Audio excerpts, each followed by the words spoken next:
unattractive. It's like, yo, like the way that you just laugh is like so unattractive. Can we start with this thing, man? It's like, no, but the thing is, because you're forced. No, I'm joking. Yeah, we can stop.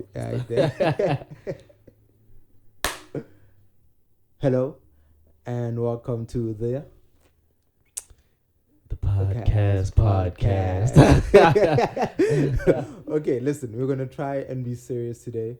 We're rocking shades. We're in a very, very chilled environment in sunny side South Africa, Nelspruit to be specific. Shout out to everyone that's living in Nelspruit. And we are basically on like day what? 1 day to go until lockdown, and we just decided to do this podcast. Day 55 of quarantine. I've lost count. Yeah, we even lost count of what quarantine is or what day we are actually. Honestly, yeah, it actually took us a long time to get here, isn't like to record this thing. It's day -2 of lockdown. Aware. I feel you. So we're gonna try and be serious today, and we're just gonna open up the conversation about creativity, photography. So Kamo's a photographer, fantastic photographer, and check out his page. Don't forget I do design as well. He does design as well. Yeah, just check out his page, Picasso and a half. And I am your host, Menzim Konza, meow_20 on every social media platform. So with that being said, Kamo, like I have like a series of questions, and then this is basically gonna be a dialogue between you and I about like creativity, and more so about concepts. Like as a photographer, how do you come up with concepts, and what is your stimulation behind coming up with concepts as a photographer?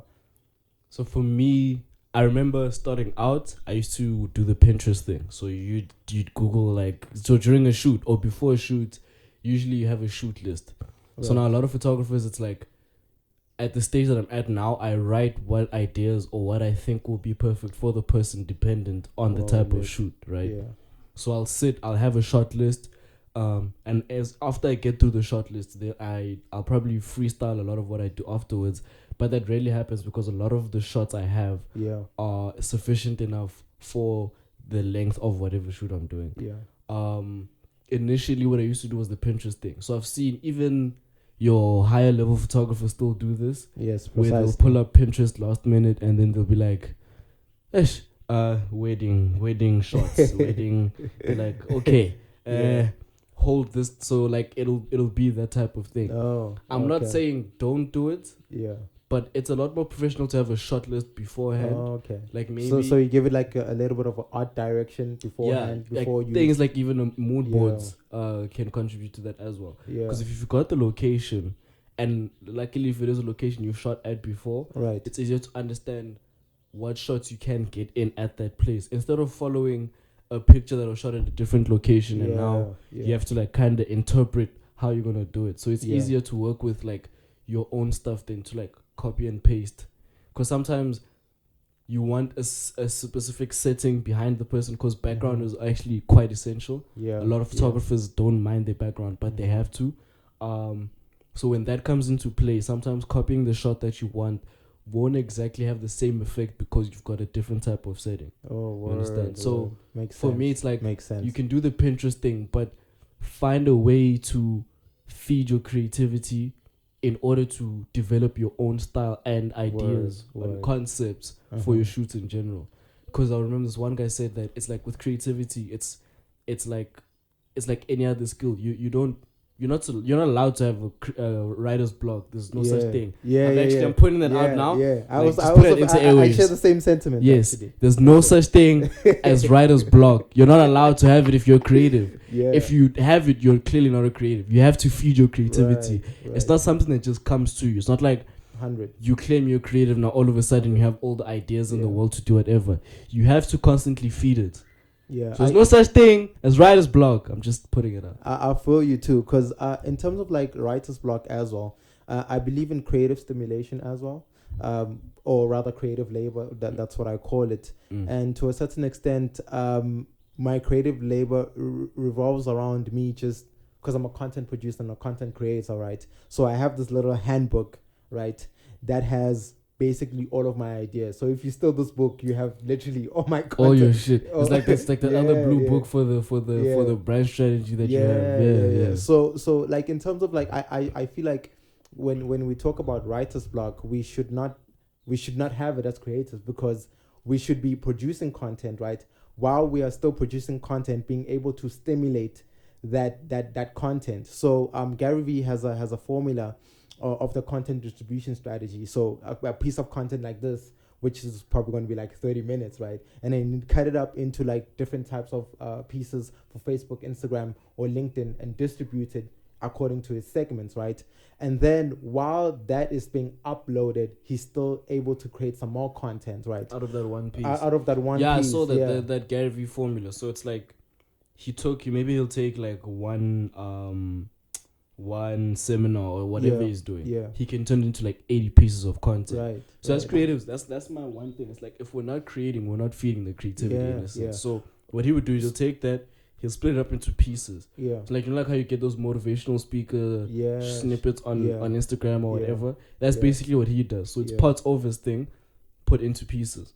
On top of that, he turns it into posters. He turns it into memes. From memes, he turns it into podcasts. That's a fantastic distribution strategy, by the way. He's found a way to take one piece of content and turn it to like 80 pieces onto almost every platform that's there. Yeah. And he's getting all the monies, bro. Yeah. He's getting all the money. So also, like you spoke a lot about mood boards, right? So as I said, this conversation is gonna go everywhere, everywhere. Right? Pretty much. So with mood boards, like what is your process as a photographer? I mean, like as brand strategists, we also have our own formula or process way to address. It's similar to when I do brand strategy as well. It's like you look at. It's your basic research and whatever of what you're trying to achieve as well. So as a photographer, it's like you discuss. That's why I have a beforehand discussion with the client. Yeah. So it's like it's always a good way. Oh, so you want to have a birthday shoot? What exactly do you want to wear? Mm-hmm. What colors are we working with? Because now it's like with mood boards, you're putting together a mood you're trying to set in a sense. So I learned how to do it. I did a job shadow gig at Lysoft Pretoria.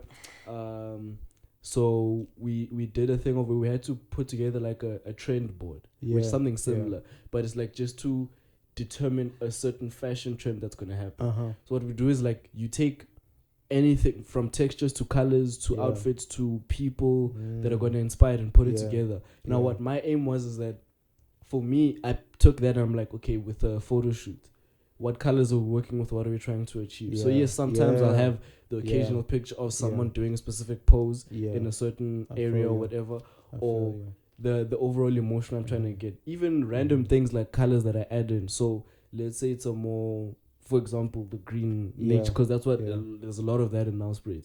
So you probably put certain flowers that are indigenous to here on the shot types, colors, maybe color palettes, because now I'm working with certain colors. That's dope. Maybe pictures of other models just to kind of have an idea of like what tone I'm also trying to set with the photo, because you can get different types of editing styles where images can look more lighthearted and a little more moody and somber, so that it has a certain effect, which also cuts into the next follow-up question, or the question I want to add, because you spoke about something that's very, very important to also strategy. You spoke about objectives, or what are we actually trying to achieve, right? So there's two ways that we can do this, right? As a creative, you know it. It's either we can do it the creative masturbation way of just like, I'm just producing content that adds zero value to people, or are we trying to create content that is the mood, right? Which is what you said, and also what is the client trying to achieve with the content as well.